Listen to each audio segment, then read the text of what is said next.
Yo, what's good? Welcome back to another episode of the Waveform podcast, people of the internet. We're your hosts. I'm Marques. And I'm Andrew. I almost got that wrong. In today's episode, we're going to talk about a bunch of stuff. I kind of love that we're going to talk about the James Webb Space Telescope first images that are sort of taking over the internet. They did take over the internet, I think. It's not always positive things that take over the internet, but a new frontier of deep space imagery is a beautiful thing to take over the internet. We also got David to sit down with Dr. Stefanie Milam of NASA to talk about some of the first images we're seeing out of JWST, and it's fascinating, so stay tuned for that. But first, we do want to correct a little bit of our trivia from last week, right? We have some Nexus Q fact correction. Yeah. So we got the answer wrong last week in our trivia wrap up. Shout out to @SteveAguay and @YariJaloof, I believe. They kindly corrected us. The Nexus Q came out in 2012, not 2011. So Andrew has a final score of 13 to Marquez's 17. We had to take a point away from Andrew and give it to Marques. So now Marques won by a larger margin. Not only was I wrong, but you still said the correct answer afterwards. So just like, this is really kicking me when I'm down. You know, it's Nexus Q trivia. You can't always, hang your hat on that. So I'm just happy to be getting that one right. Still winning. On to a new season. There will be more trivia later today. But let's talk about the, over the last couple of years, we've done a lot of live events and kind of rated how they are. And we had our first live event from Nothing, the new phone company. And I think we have to talk about it and the phone as well. Their first event? It was their, I guess they may have had a headphones event, but we usually talk about smartphone, bigger events like that. And this was clearly their first. It was slated on, was that Tuesday? Tuesday, I think. And any thoughts? Any thoughts right off the bat? My thoughts are the event was bad. Okay. You could see what they were going for. Like they had a very casual vibe, and you could see they're going for like the anti-establishment vibe. The more like lifestyle versus more like in-your-face tech spec kind of thing. But at the same time, like when you talk about Apple keynotes being like the gold standard, and everyone goes, "Oh, they're so corporate. It's always the same people on stage." Blah blah. But they are amazing at capturing your attention and stringing it along through new products and devices and services and features and things like that. And this event, it just didn't do that. It was casual. It was fine. I'm sure Nothing fans were going to love it either way.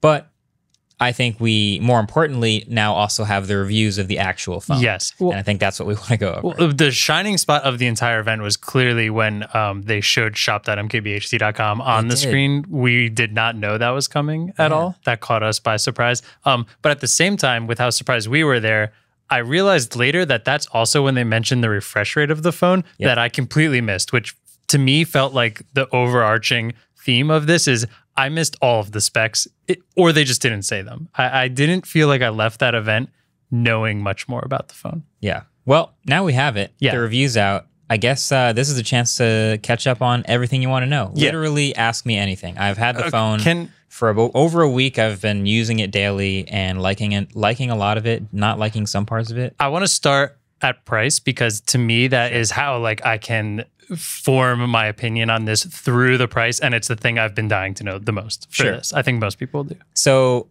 just a precursor, it doesn't initially look to be going on sale in the US, so this is Great British Pounds. We have our starting price is 399 Great British Pounds. Very similar to US dollars, but that's the official number. That, by the way, will only be in black, and that will be the 8 gigs of RAM, 128 gig version. Only in black? Only in black. That? Yeah, so they showed off the white one. Very confused already. Showed off the white one everywhere. You can't get that at the base price. $399 Great British Pounds, baseline Nothing phone. Okay. You can bump up to 8 gigs of RAM, 256 gigs of storage for 50 extra pounds, and for 100 extra pounds, 12 gigs of RAM and 256 gigs of storage. Okay, so we've got $399, $449, $499. So all under 500. Correct. I think that is under 500 is a great range to be in. It's still, we call this mid-range. I think it's really safe to call this mid-range. I know we've argued about that. Yeah. People have argued about that a lot, but this is mid-range to budget. It is clearly not an upper high-end flagship, and it is also, to me, clearly not going for the lowest possible price. It is firmly in the mid-range, and I think it's smart. I think they literally just decided to target a price and build a phone around that price. For sure. Which I say in the review. Yeah, so we, in terms of the chipset, we knew that already, but I'm trying to, where would you say the sacrifices are made in terms of this? Because if you have a price under 500 and we already know that they focus so much on design and the glyph lights on the back and stuff like that, that's going to take a chunk out of your margins right there. So they obviously had to sacrifice some other stuff. Sure. Besides just the chipset, which we already know. Yeah. Okay. So the chipset is the Snapdragon 778G Plus. They worked specifically with Qualcomm on it to enable things like wireless charging, reverse wireless charging. But it is an older chipset. It's not the new Snapdragon 7 Gen 1. But I think they'll argue it's a more stable, reliable chipset. The sacrifice, if you want to use that word, is really that it doesn't have the headroom of the ultra high end, the big title gaming stuff, the like heavy multitasking. I still think it's a very smooth phone most of the time, which is really nice. And you do see that a lot in mid-range phones around this price. So the chip isn't really letting me down in any way. Yeah. If I was expecting a flagship, this wouldn't be that, but it is pretty good. It is pretty good. Yeah, I mean, looking at these specs, some of the other things I'm seeing, I mean, you still have 45 milliamp hour battery, right? 4500. It is 33 watt charging wired, and that's what is it? Not 15? great. It actually turns out to be fine. I know the number is low on paper, but I found myself like not like annoyed with how slow it was charging. To me, when it comes to fast charging, I would argue it's the thing I care about the least. If this has wireless charging and even slow wireless charging, I will be topped off pretty much the entire day through that by just having one wireless charger at my desk and one on my nightstand. Same. No part of me is ever worried about this, I think. So it has 15 watt wireless charging. Yeah, that's totally fine. It's fine. I'm not worried about that. Yeah. 45 milliamp hour battery is fantastic. Pretty good, yeah, for I think a phone that's of great. this size. So it's a 6.5-inch screen. I talk about it in the review video, but my battery life is typically like one normal day. Like I end the day with less than 20% battery, getting into the lower teens. So I'm like not quite comfortably ending the day with one full battery, but I don't have like 40% or anything like that. Okay. So it's a 1 day battery. Yeah, it's not anything to write home about. This is the thing in the review. I have a couple things closer to the end that are not really that great or that bad. The speakers, like they get kind of loud, but they're not that great. Like not worth writing home about. Yeah. The battery life is another one of those things. It's not like super fast charging or anything. Like it's fine, but it's okay. You don't want to miss on paper, so at least it's not a miss.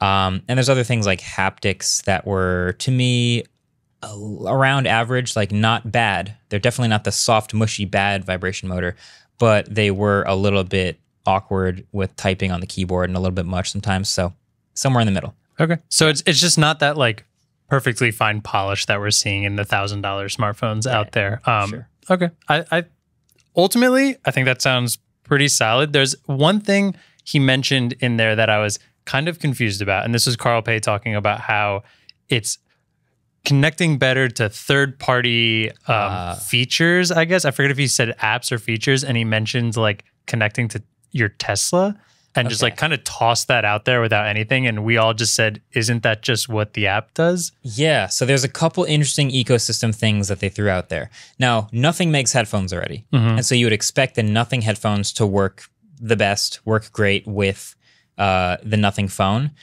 But the same thing kind of happens when you plug in AirPods or when you connect AirPods via Bluetooth. It puts them up in the quick settings and it tries to like act like they're part of the ecosystem, which is kind of cool. Now the Tesla thing, I have a Tesla. I have the app installed. I signed in. It didn't work. It's in the experimental features section, but they were basically showing that you could also add like vehicle controls into your phone's quick settings. So if I wanted to unlock my car from outside, 100 feet away in the parking lot, I could open the app and do that. But now it could be like one swipe down in the quick settings, which would be cool. But it didn't work.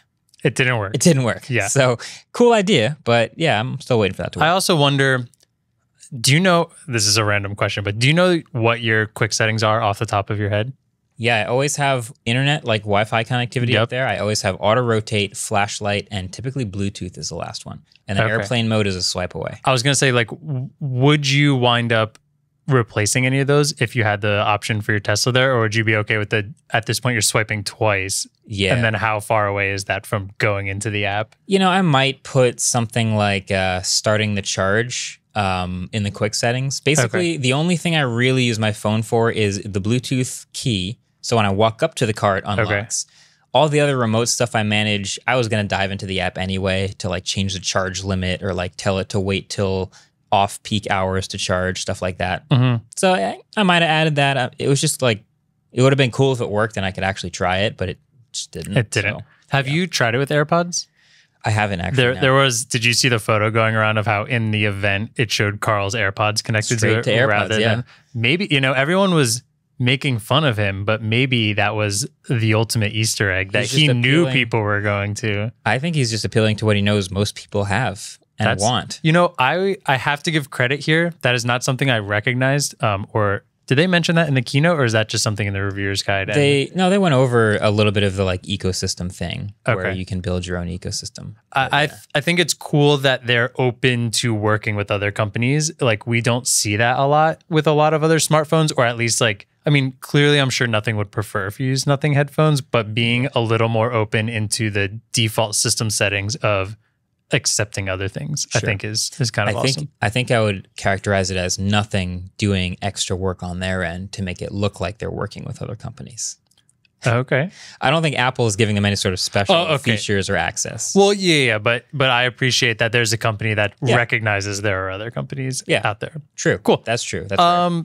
One more thing to wrap this up. I think learning all of this specifically, and after all that, I'm pretty proud of my my assumption that this felt like the updated Beats headphones of smartphones. Do you agree with that now looking back? Yeah, okay. So here's how I ended the video. Okay. Nothing started with a pair of headphones, and our eventual conclusion about them was, all right, they sound okay. They're not particularly focused on performance, but they do have a really distinctive design. So like a solid user experience, but it's focused on design. And then they came out with a phone, and it was the exact same story. Not really too focused on performance, but a pretty solid user experience and a really distinctive design. So to me, that's the story of the phone. That's kind of also the Beats story. But then when you look at the rest of like, all right, now what's Nothing going to make? They can keep building their ecosystem. Is NFTs. It a tablet? Is it?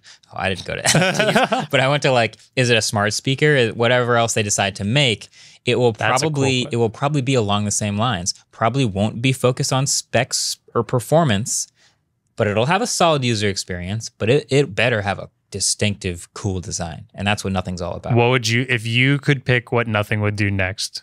What would it be? That mantra? I think those are the two I was most curious about, actually. Smart speaker would be kind of interesting, and I think like tablet would be cool. Tablet's hard. I think smart speaker in a like transparent design, a cool would design look speaker, so sweet. That'd be dope. Yeah. I would like to see that. I think now I want that. Considering how good the headphones looked, and headphones really typically don't look that good, I would be very curious. Maybe they make over-ear headphones or something. Who knows? Over-ear would be cool. I want the Nothing Home one. That would be sick.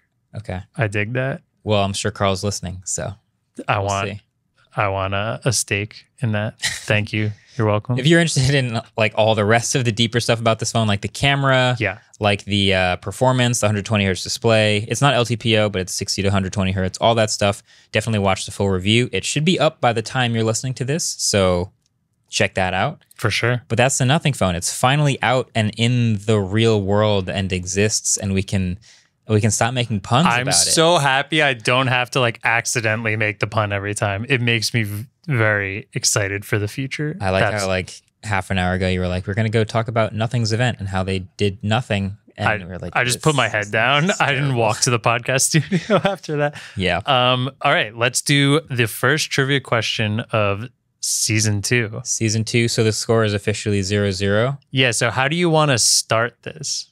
Who gets the first? Yeah. Hold up a number behind your back. One of us guesses it. I don't know if there's a better way to.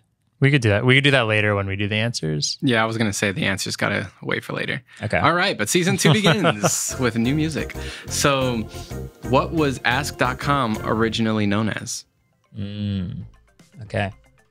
I remember that. Yeah, me too. I was going to say, I hope I'm not showing my age that bad. I remember the old search engines. Okay. I have some old search engine stories too, but we'll get to that later. Okay. All right, we'll be right back. This episode of Waveform is brought to you by Zocdoc. Are you the type of person who obsesses over picking the perfect dinner location? You pull out your phone, pour over reviews, friend recommendations, top 10 lists, so by the time you're ready to make a reservation, you're completely confident in your choice. Ever think you should feel the same way about booking your next doctor appointment? Minus the endless searching. Yes, I'm exactly the person that does that. And Zocdoc is a free app that shows you doctors who are patient reviewed, take your insurance, and are available when you need them. Patient reviews are always verified. Great to hear. Written by real people who make real appointments. So whether you're trying to straighten your teeth, fix an achy back, or find a new primary care physician, Zocdoc has you covered with every specialist under the sun. And with Zocdoc's mobile app, booking an appointment is as easy as making that dinner reservation. Just search, find, and book doctors with a few taps. Start feeling confident in the choice of care. Go to Zocdoc.com/waveform and download the Zocdoc app for free.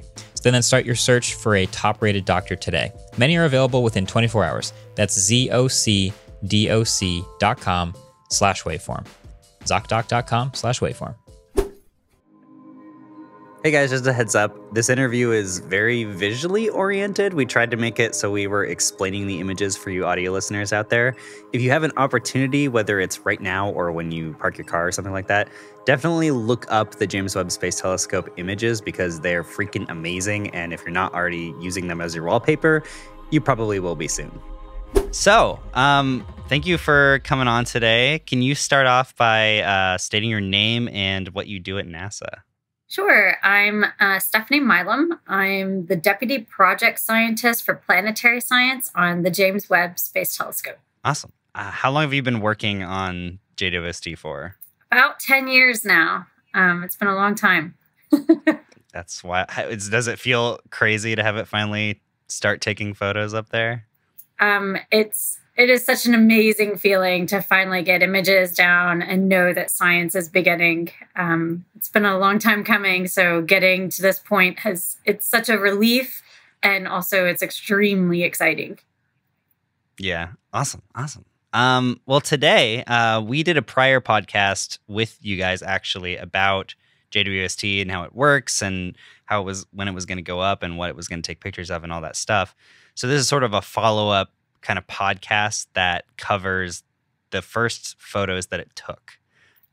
So kind of wanted to go through all of those and have you maybe explain like what we're seeing, why it's important, all of that kind of stuff. Absolutely. So I sort of figured that maybe we would go through the images as they were presented by NASA on the presentation.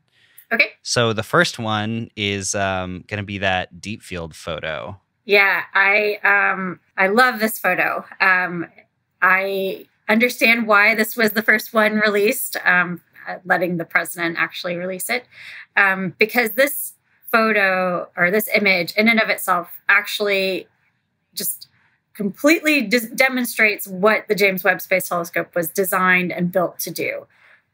We set out to study the first stars and galaxies, really study and probe that, infant era of the universe. And what you can see in this image is the first step towards approaching that limit.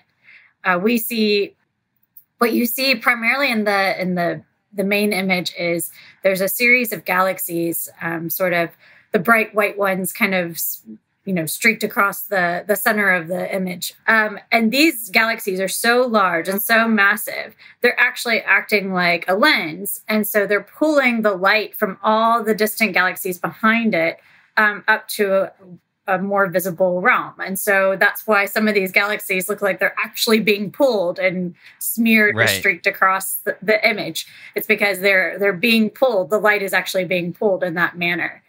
So this is something, Einstein told us that was going to happen, and we see it all the time. And what you can see in the Webb image is a perfect demonstration of what galactic lensing is actually all about. Okay, so that's cosmic lensing or galactic lensing, right? Yeah. And just to help listeners and viewers understand, that's basically like there are galaxies that are so massive that their gravity is pulling the light from the galaxies behind them. Absolutely. Okay. Awesome. Awesome. And so yeah, for audio listeners, there's like we showed a deep field from Hubble in the prior episode, and there's like all of these galaxies there's red ones that are being red shifted, and there's stars that have like these insane what do you call like that, the brightest star near the center that has like that almost like Christmas star kind of look? What would that be considered? That is one of the most defining ways to find stars in these images. So the light's just being dispersed in a way, it's called the point spread function. So it's because we have a hexagonal mirror, the light gets kind of dispersed in that star asterisk looking configuration. So that's a telltale sign that you're seeing stars. Okay. And those are stars compared to the other shapes that are mostly galaxies. Yes. And one of the most amazing parts about this image is if you download the high resolution image, and I highly encourage you to do so, just start zooming in.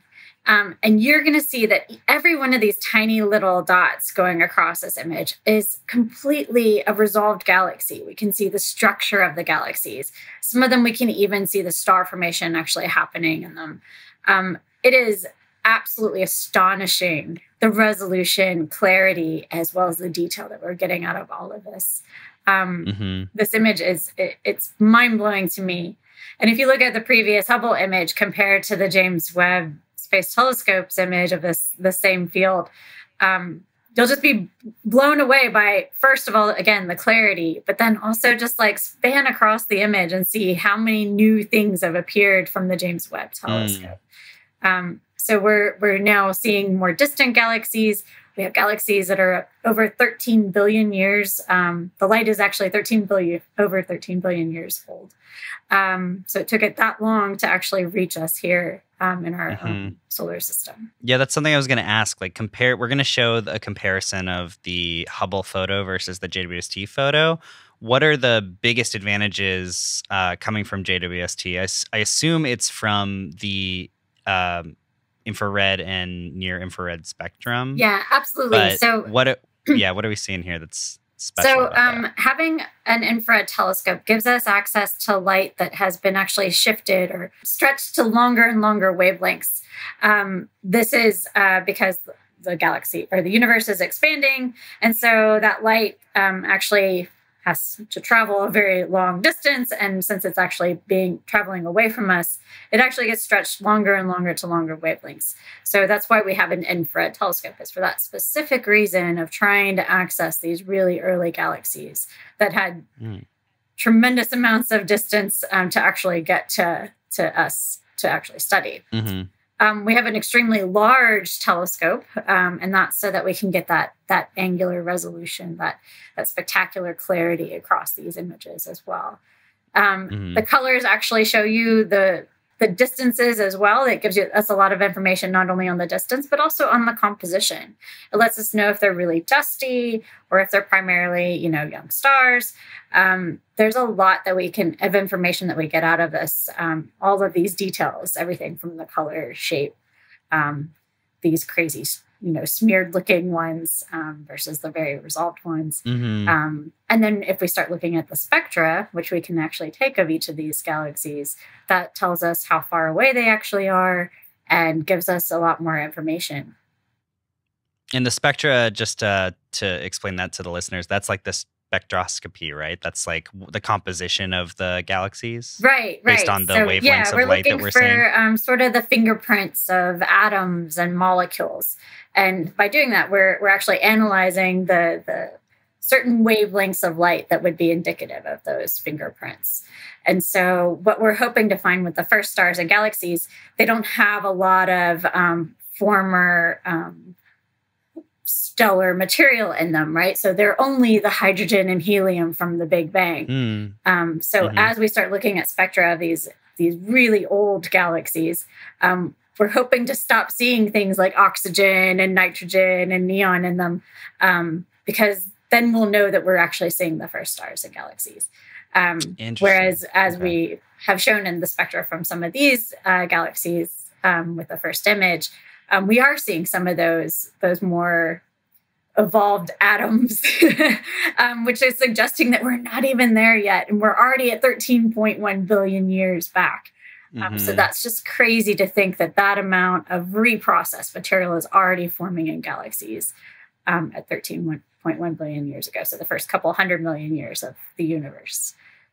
So if the original stars only had helium and hydrogen in them, where do all the other atoms come from? So it comes from a process called nucleosynthesis. So stars, as they get really, really hot, those individual atoms actually start fusing together and they form heavier and heavier atoms. And so that's why we expect the older or the second generation or third generation galaxies to have more and more of that atomic material that we'll see in the spectra. So more and more heavy atoms. So the early ones should only have that very pristine hydrogen and helium. Awesome. Has this photo in particular exposed anything that we didn't know because of the Hubble photo that suddenly we know more about? Or is it just kind of like a high resolution version and we're going to be pointing it at other stuff and figure that out later?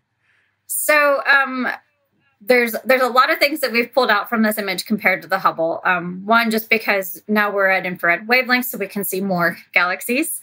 But also with our spectra, we have access now to really understanding the dynamics of each of these galaxies as well as the composition. And so that's giving us a lot more insight. We haven't done a full, obvious scientific analysis because we wanted to put out something beautiful and spectacular and kind of gave it a first look just so that we could explain some of the key details that are going on in this image. But I promise you, people are going to go back and re-observe this multiple times and try to go deeper and deeper and really dig into the details across this entire image because there's thousands of galaxies already in there. And so... And these photos were only taken in June, right?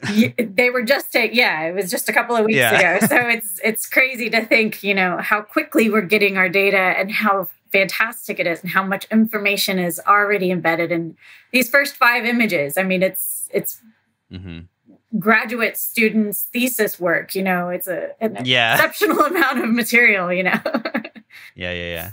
I don't want to spend too much longer on this image just because we got more to go through, but how long did this take to capture compared to Hubble?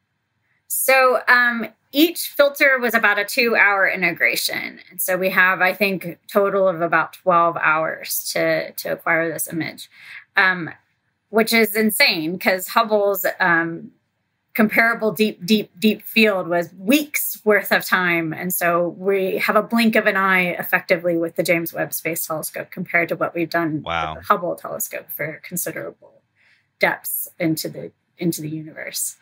That is crazy. Yeah, so it's very intimidating. Yeah. Awesome. Well, I think next we should look at is it Stefan's quintet or Stephen's quintet, right? Stefan's quintet, yeah. Stefan's quintet. Can you tell us a little bit about this photo for the audio listeners? It's basically it looks like 3 things of almost like jellyfish. If you've seen like jellyfish in an aquarium, it's complete blackness. And then there's these 3 giant blobs of pink kind of swirling around each other. Right. So it's actually 5 galaxies total. The one that's kind of on the left that looks a lot more resolved, I guess. You can see all the stars and the clouds within it. That one is actually a lot closer to us than the other ones. It just happens to be in a line of sight that makes it, an absolutely stunning image, but kind of makes it look like it's in closer proximity, but it's actually much closer to us than the other ones. And then, as you said, the other jellyfish in the sea there, those are a series of merged galaxies. So those galaxies, the way they grow is they actually merge together. They start collapsing and merging together. So you have a lot of really dynamic process going on in these images.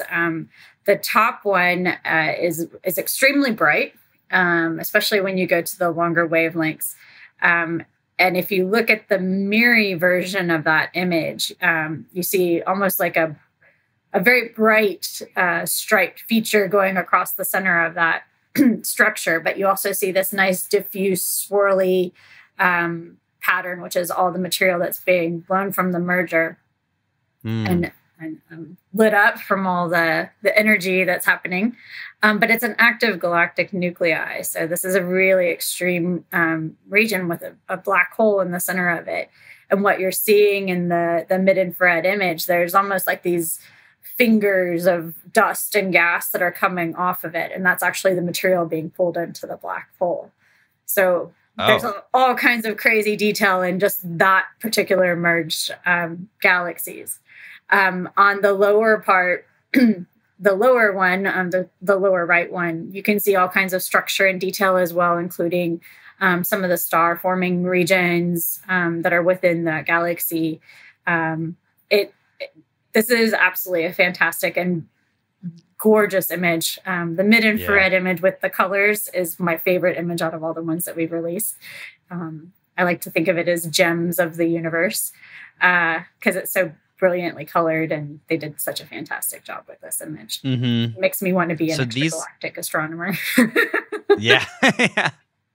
So these are all galaxies that they're merging together. How exactly does that process work? Did they just like hit each other and then, or do they you can sort of see like the one in the lower right, it almost looks like it's swirling around. They're swirling around each other in a weird way. Yeah. How does that process happen? So they kind of eat each other and merge together. So this is it all comes down to gravity, right? They start pulling, once they get in close enough proximity, they'll start pulling each other together.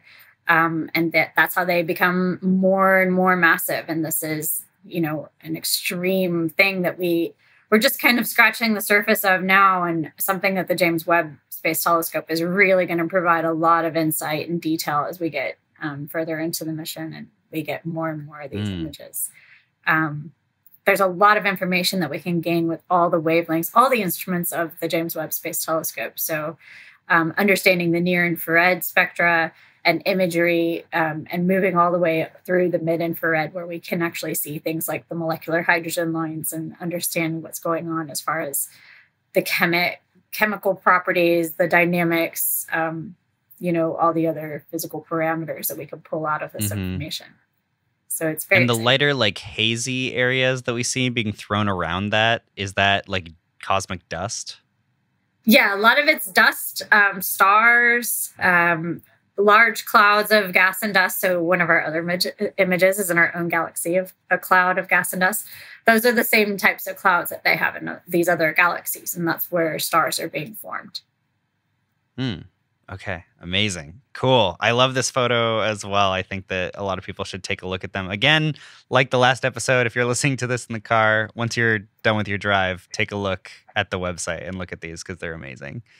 Okay, I think next we can move on to, let's do the spectrum one, because I think that was the third one that you guys unveiled yesterday. This one is a little bit different. It's not an actual photo, but it's actually just spectra. So we talked about this in the last episode. It's basically looking at an exoplanet and figuring out the types of compounds that are on that exoplanet. So do you want to talk about this exoplanet a little bit? It's called WASP-96b. So, WASP-96 is a sort of a sun-like star. And it has this extremely large planet that orbits about every 3.5 Earth years. So it's going around very, very fast. It's extremely large planet. It's about the size of Jupiter, but it has a really, really puffy atmosphere. So it's only about half the density of Jupiter. And so is this a super puff? Is this considered a super puff? Yeah, it's a super puff. We talked about this in the last episode because it's a fun name. It's a fun name. Yeah, I like that. So this planet is, it was an ideal candidate for a first look to really see what kind of spectra we could do, because we knew it had this extremely puffy atmosphere. And we knew that it was going to be a pretty hot atmosphere considering how close it is to its star. It's within the distance of Mercury from our sun. So it's really, really close, and it's going around really, really, really fast. And it's big and puffy. So we had a nice first look and got to really test the limits of what our nearest instrument that was provided by the Canadian Space Agency could do as far as studying exoplanet spectra. So what you're seeing is actually the fingerprint pattern, as I was talking about earlier, of water in the spectra. And any layman can actually look at this image and say, yes, there's hills and valleys, and clearly there's, peaks up at certain wavelengths, and then there's definitely wells at other wavelengths. And what that's suggesting, as far as the spectra goes, is that there are actual indications of water vapor in this planet. So this is excellent level of detail for a first look of an exoplanet spectra. So what we're hoping to do, and I should also say that this is the longest wavelength spectra that we've ever been able to acquire of an exoplanet as well. So when you get to the right-hand side of this squiggly lines, that's actually information that's never been acquired on an exoplanet's atmosphere. So the James Webb Space Telescope has access to longer wavelengths than what we've ever been able to study in these planets. And that's a really key point with the James Webb Space Telescope, because as you go to longer wavelengths, we get access to other very interesting molecules: carbon monoxide, carbon dioxide, methane. These are the kinds of things that we hope to be looking for in the planets around other stars, just so that we can understand what their atmospheres are actually made of. And maybe some of them might look like Earth's. Maybe some of them will look like Jupiter, or maybe something really crazy like, the atmosphere on Titan, for example. So it's going to be a crazy epic of, studying these atmospheres and planets around other stars. And this first look was a great demonstration of what we're going to be doing. We'll be right back with the JWST interview, but of course, since we're about to take a break, let's get into one more trivia question. All right. So Apple has a long history of using other OEMs' displays. What was the brand name of the technology powering Sony's displays used in Apple CRT monitors starting in 1987? That went from I definitely know this to I'm definitely going to figure it out after the break. It had an arc to it. We'll be right back. This episode of Waveform is brought to you by Wealthfront. So if your cash is just sitting there, not earning a high interest rate, this ad is for you. So Wealthfront is a saving and investing app that can help you earn more money and build wealth for your future. So the Wealthfront cash account gives everyone a 1.4% annual interest rate. So if you put 10 grand in your Wealthfront cash account for 1 year, you'd be on pace to earn an extra $140 instead of the almost nothing your current savings account gets you. Not bad. And those earnings, you can just keep saving them. Meanwhile, you're getting closer to a down payment or a big vacation or opening that restaurant concept that's almost certainly a terrible idea. Please listen to your mother. But it only takes a few minutes to open that account. And if you start now, you'll get a free $50 bonus with a $500 deposit. So there are already nearly 500,000 people using Wealthfront to save more, earn more, and build long-term wealth. So why wait? Earn 1.4% on your cash today. Visit wealthfront.com/wave to get started. That's wealthfront.com/wave. This no-brainer good news has been paid endorsement from Wealthfront. Do we have a next target for an exoplanet that we've been wanting to point this thing at for a while? Whew. Everybody has their own list. I know one of the hot topics in exoplanet scientists, or in exoplanet science, that folks have been talking about wanting to look at with the James Webb Space Telescope for years, actually since the discovery with the Spitzer Space Telescope, is the TRAPPIST system. So this particular planetary system has a number of planets in orbits that are in what we call the habitable zone. So they're far enough from their star where they can actually have liquid water. And the interaction of the star, what kind of star it is, how hot that star is, that distance, being in this habitable zone makes them really interesting planets. And there's a number of them that are actually in this region, in that system. So really understanding what their atmospheres look like, and maybe seeing if they have something that's of particular interest and intrigue. Yeah. And I'm assuming there's a committee that decides what to point this thing at. And read So its there's spectra? a committee is sort of not the right word. What we have is a panel of experts that review. So everyone in the scientific community can write their proposal to observe any given target that they want to observe, and they have to justify it. What the science is, how much time it takes with the James Webb Telescope, what instruments they're going to use, and all of these proposals come in once a year, and then we have a panel that's established of the community members themselves. And they review these proposals, and then they prioritize and rank them. And that's just based on what they think the best science is at that time. So we do this every single year because science is obviously changing every single year. There's new planets being discovered. There's other objects that are being discovered. There's follow-up observations you want to do from previous epochs. There's all kinds of things that we want to do.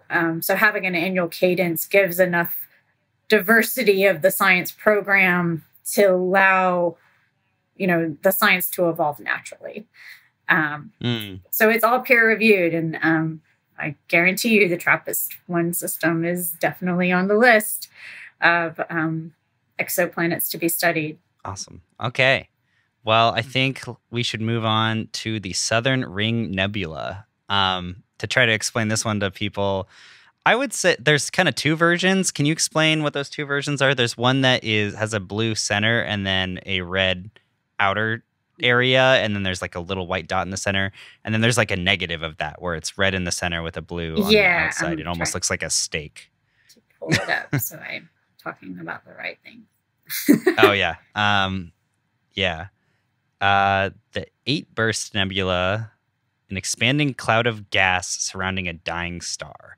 So I guess what this would be is like the infrared spectra that we're reading is showing the gas that's being pushed away from the star as it's dying.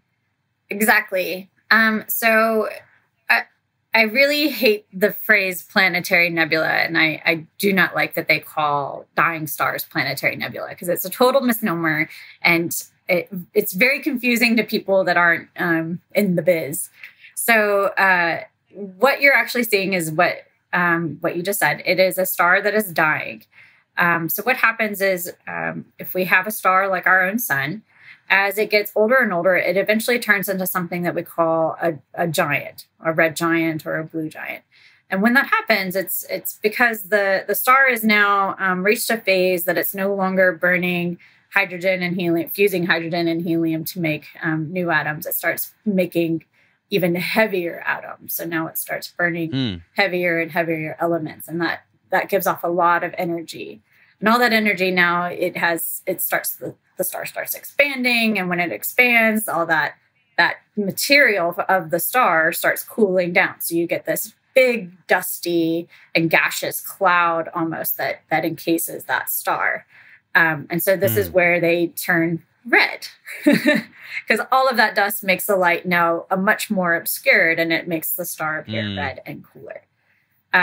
Once it gets to a certain phase where it no longer has, where that now sort of shroud of dust and gas around the star, it's constantly expanding, and eventually it expands so much that now the center star has stopped doing its fusion, and it becomes a white dwarf. So it's a really tiny, teeny tiny hot star.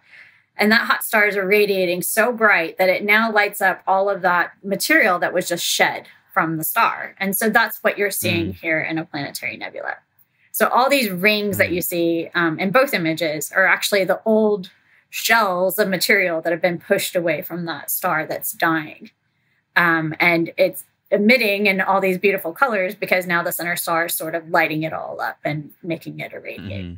So the colors, the red that you're seeing here on the left-hand image, the near-infrared image, that's all the gas and dust that's remnant, sort of atomic material and a lot of dust and grains. And what's fantastic, if you blow up this image and look in any of that structure, that red fluffy sort of structure on the outside, it's crazy amounts of details. You can see almost like streaks of light that are passing through each of these clumps of gas and dust. You can see all kinds of different dynamic processes happening just with your own eyes, even not even knowing what they are. you can actually physically see that happening, which is amazing. And this is 2,000 light years away too, right? Yeah. And it's huge, actually. These things span huge distances across the sky. Sometimes you can even see planetary nebula with simple backyard kind of telescopes. They're massive. Oh, yeah, they're fantastic to actually try and observe for amateur astronomers. So you should definitely try to do that. What's really cool about the mid-infrared image, so the one that's sort of red in the middle with the blue on the outside, is you can now see that this is a binary star. So we knew that there was a dying star, and we knew that there was a binary system, but resolving that second star was something that was always challenging to do. And now we can so they're see right it next in to each other. I'm sorry? There were two stars that are right next to each other, and that's why you shot it in the infrared and also near infrared, so you can see the difference. Yeah. So the red star, the one on the left, in the mid-infrared image, so in the one with the red center, you can see the two stars. So the red one on the left is the one that's dying. And then it has a companion star that's the white one on the right, and it's much brighter. So this is a really cool demonstration of the capability of the James Webb Space Telescope, not only with its wavelengths, but also with that beautiful resolution that we get, so we can actually see and resolve things like this now. Yeah, that's awesome. So the one on the left is basically emitting a different wavelength of light as the one on the right, correct? Yes, and that's why you shoot in both of them? Interesting. Okay, how close are these stars together? Are they like going to fall into each other? I don't know how close they are. I don't know that I have that information. They're not. I don't think they're going to collapse or anything like that. It's a binary system that's fairly stable, so they probably are pretty happy with where they are. Cool. Yeah, this is an awesome set of images. Okay, I think the last one, which is probably the one that everyone has been sharing all over social media, and possibly, I don't want to say objectively the most beautiful one, but definitely very, very beautiful one. The Carina Nebula, which is another thing that we have also shot in Hubble, correct? Yeah. So the Hubble image of this is something that everybody is probably familiar with and probably seen. We have a really large image of the Eagle Nebula, and then this is one tiny little blip of that huge image that we've acquired with Hubble. So if you look at the Hubble image compared to this, the resolution is nothing near this level of detail. And the things that you can see with the James Webb Space Telescope image it's mind-blowing. There's so much we don't know about the process of star formation and planet formation. And that is all the more evident just by looking at this image and the Webb first glimpse of a star-forming region. There's crazy structure you can see. So what you're seeing is a giant cloud of gas and dust. And this is where stars and planets are born. And are they born in that because the dust just like attracts itself to each other and then it gets denser? There's dynamic processes that sort of push through these clouds and causes, turbulence to happen. And once that turbulence disturbs up a nice dense region of gas and dust, it'll cause it to start collapsing on itself, sort of initiate that key process, which is something we don't really know a lot about. So, and hopefully something we'll learn more from the James Webb Space Telescope. There's all kinds of really cool things though. So the top of the image where it almost looks like a night sky, that's sort of blue with a lot of stars. That's where a lot of young stars have already formed, and they've already pooled all their nearby gas and dust, and are probably developing their own planetary systems. The cloud or the mountainous region is where all the cloud and the dust is actually starting to form new stars. And you can see all kinds of dynamic processes happening. So if you look just past the center sort of mountain peak with a bright red star in it, go to the next mountain peak and you see a yellowish golden sort of star, and it has what looks like a feathery hat coming off the top of it. And then the opposite of that hat, there's something sort of dynamic and arcing going into the cloud itself. And that's actually a young star that's forming. And when it starts collapsing all the material that it's using to form its star, it has to get rid of a lot of its internal energy. And that often happens as these outflows.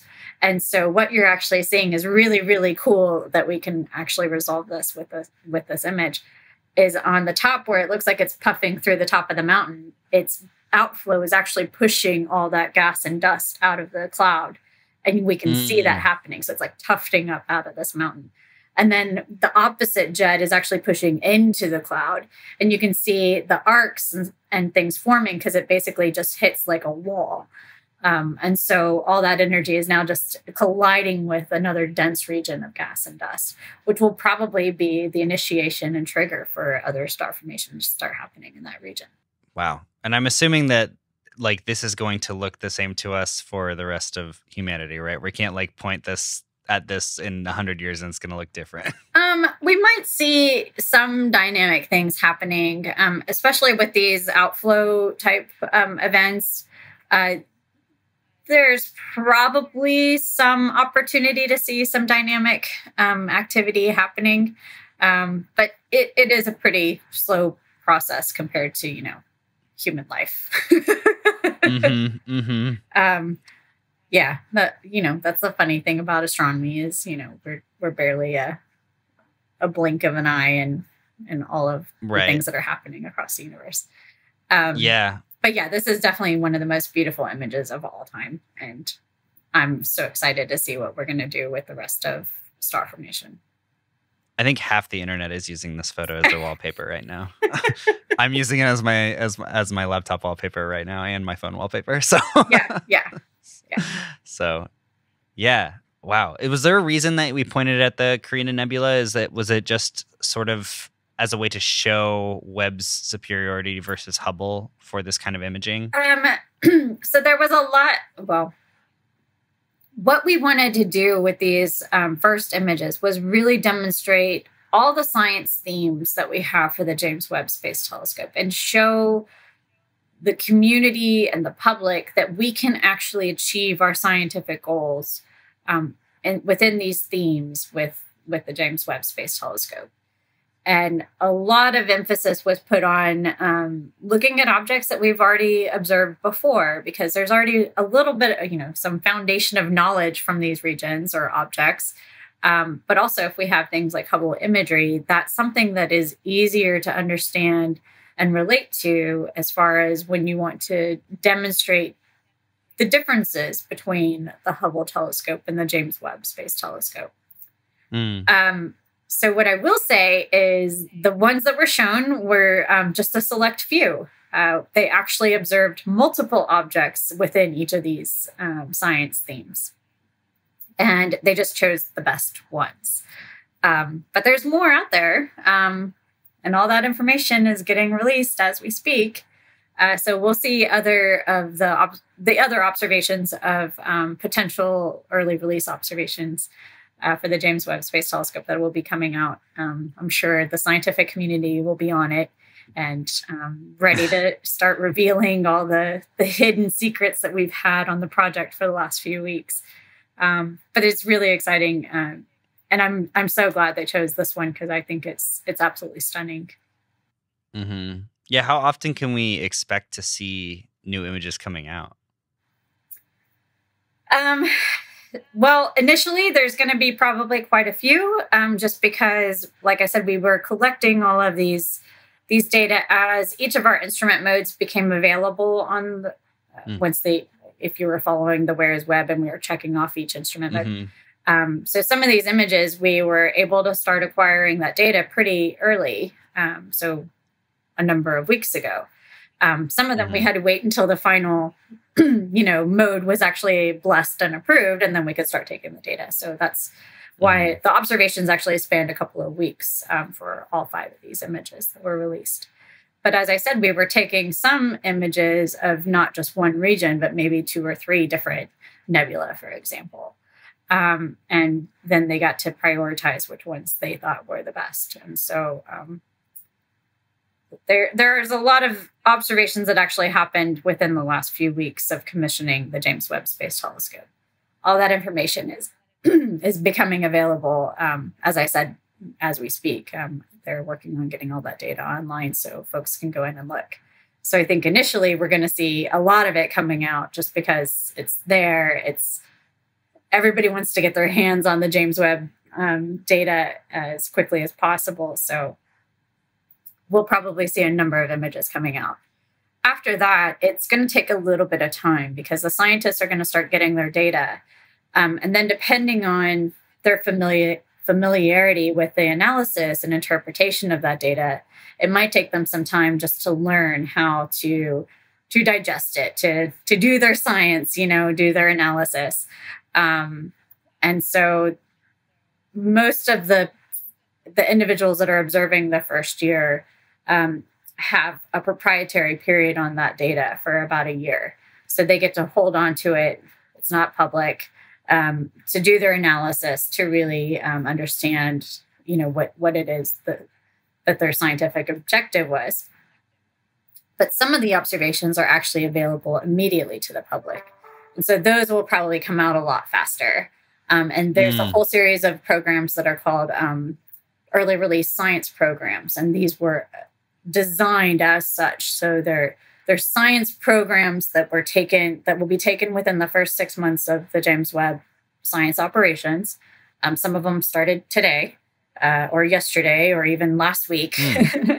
And those observations will become public immediately. And so some of that data and imagery spectra will probably be coming out a lot faster than the other general cycle science programs. Okay. And is that all going to be available on the same NASA website that all these photos are on? Yeah.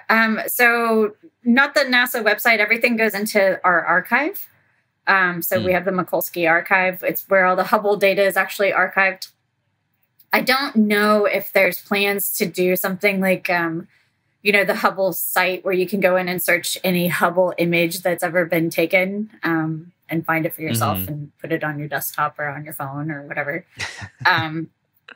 There will probably be something similar for the James Webb Space Telescope, but I'm not 100% sure of what those plans are. But I'm guessing there will be. Okay. Awesome. Well, I think that was a really amazing explanation of all these images. For people that are listening, you should really watch the video podcast because it's very visual. Sorry for the audio listeners. But is there anything else that people should know where they can stay up to date with everything JWST is doing? JWST.nasa.gov is the first go-to. Of course, you can always Google JWST and find everything. We were even the Google Doodle. I saw that. Yeah, I saw that. Big honor. I didn't even know that was happening, and somebody told me to go and look. I thought that was really fun. Yeah. But yeah, so JWST.nasa.gov. We're also all over social media. It's mostly NASA Web is our handle. So that's another great place to follow along. Cool. Well, thank you so much for coming on.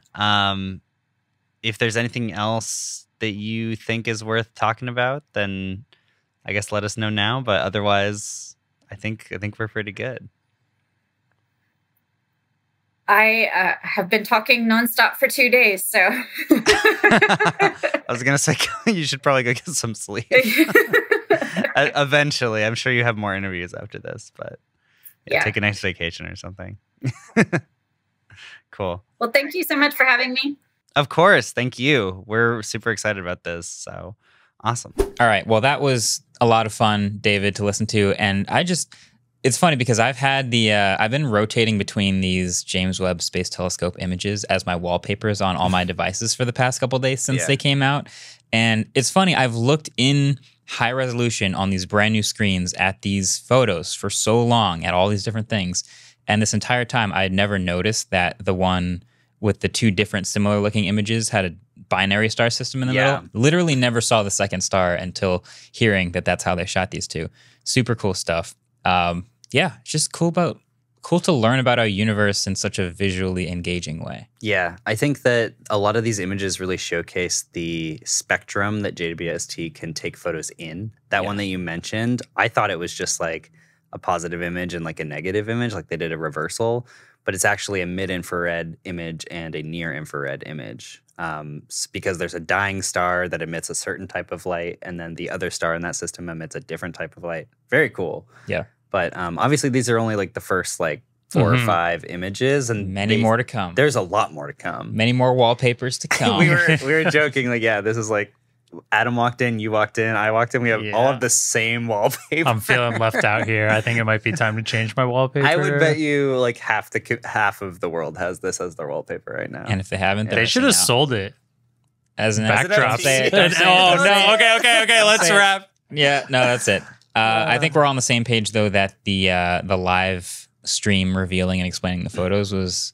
Well, it was at the same time as the Nothing event. It was clearly the better live stream. So I wish I watched that instead. I had one on each monitor, and I was paying way more attention to one than the other. I was definitely watching NASA, and I only was notified that there was a Nothing event happening because someone tagged us because they had the Waveform podcast. Yeah, that is true. NASA did not show shop.mkb.com. What's up with that, NASA? Yeah, not cool. Not cool.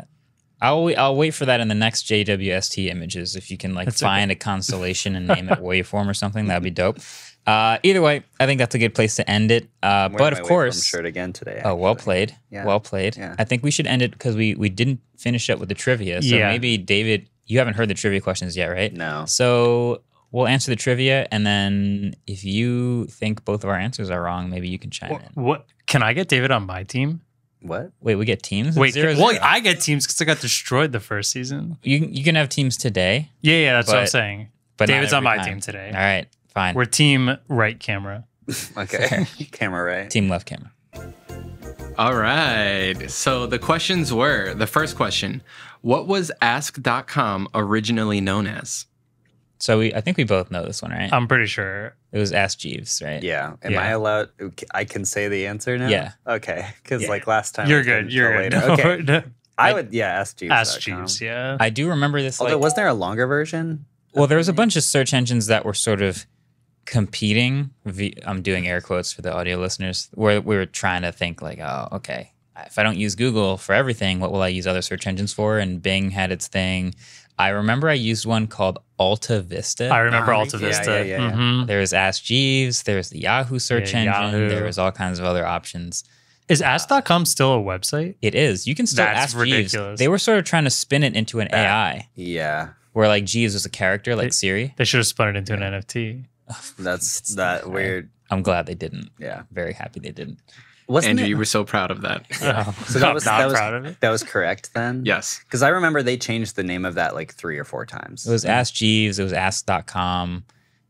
It's probably because it was the worst name ever. AI. Ask Jeeves was terrible. It's not bad. I don't think it's that bad. terrible. It was like It was that terrible. early part of the internet where people were trying to make fun things, and Jeeves is like the classic butler name. Yeah, it was ahead of its time. It was an assistant. Yeah. Basically. Yeah, basically. Before Siri, before Alexa, Clippy Supreme. Google before like, assistant. It was not before Clippy. Okay, Clippy Yeah, was really Clippy ahead of Supreme. its time. Clippy. Yeah. AskClippy.com. AskClippy.com. But Jeeves is that was available? solid. AskClippy.pizza. Is that available? NYC. Next question. This one's way harder. This by one the way, is very David. hard. Yep. Okay. Apple has a long history of using other OEMs' displays. What was the brand name of the technology powering Sony's displays used in Apple CRT monitors starting in 1987? What? Okay, that's why I wanted you on my team because that's how I felt. What was when the it first branding? I just want everyone to know that Ellis looked at me like I was crazy because I didn't know this. I think I need a whiteboard to even understand the question of like where it's going. Okay, so Apple has a long history of using other OEMs displays. We know this. What was the brand name of the technology?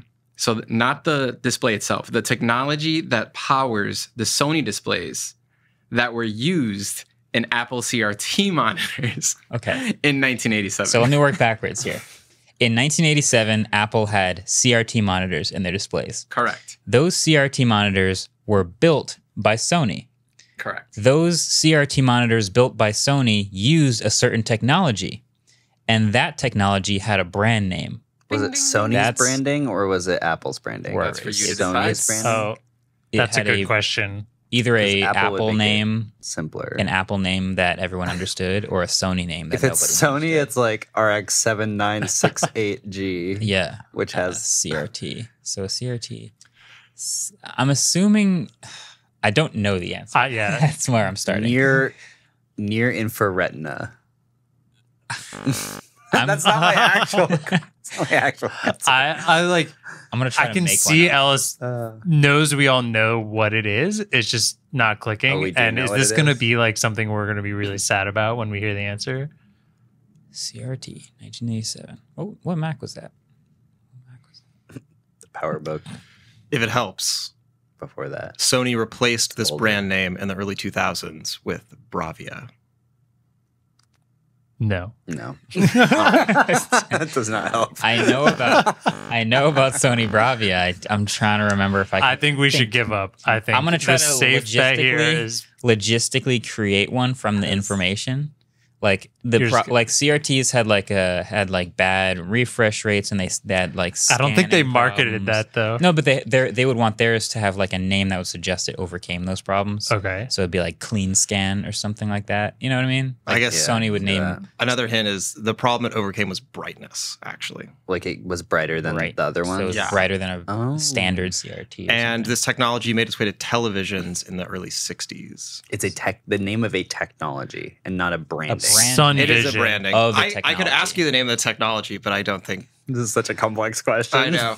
The branding of a technology. Let's call it Sony Clearview. Okay. It's called Trinitron. What? Alice. It's written. Oh, whatever. Yeah, I don't think I was gonna get that either. Alice. If there's any right. listeners out there that got that, I will give you Ellis's personal cell You phone number. you must be older than us to probably get that. Well, the final score is Marques 1, Andrew 1. Season 2, harder questions. Yeah, Was that I like that. it? There's not another question? that was it. That was That was kind of two, fun. yeah. I kind of want another one. We'll get more. You want as- another one? I have like 20 more. Let's do one more. Yeah.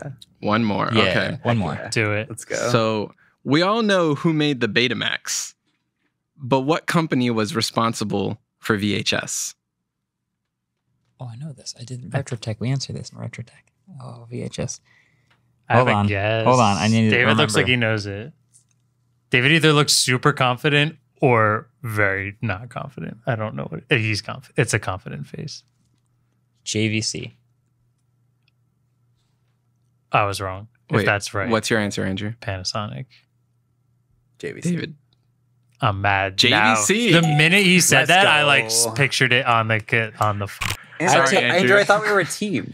Oh, we're a team. You had to give me the David said it. opportunity. Well, if you have different Okay. answers. Yeah. I'll give you half a point for that. Splitting it up. No, I remembered Sorry, David. we It's had okay. it was a rivalry in Retrotech world Yeah. when we went over that. I just had to think back to the verses. Yeah. Well, good job. You did it. I had a JVC camcorder back in the day. So Uh-oh. good times. All right. Well, that's where we'll end it. Thanks for tuning in and for playing along with us. And send us your screenshots of your wallpaper on Twitter of how you're using JWST images, because I know you are. Yeah, you definitely For are. sure. Till Also, the next one. big thanks to Dr. Stephanie. Oh, yeah. Shout out to NASA. No big Much deal. appreciated. Yet again. You guys are the best. And again. hopefully we'll talk to them again soon. All right. See you guys later. Peace. Decided. Waveform was produced by Adam Molina and Ellis Rovin. We are partnered with Vox Media, and our intro outro is created by Vane Sill.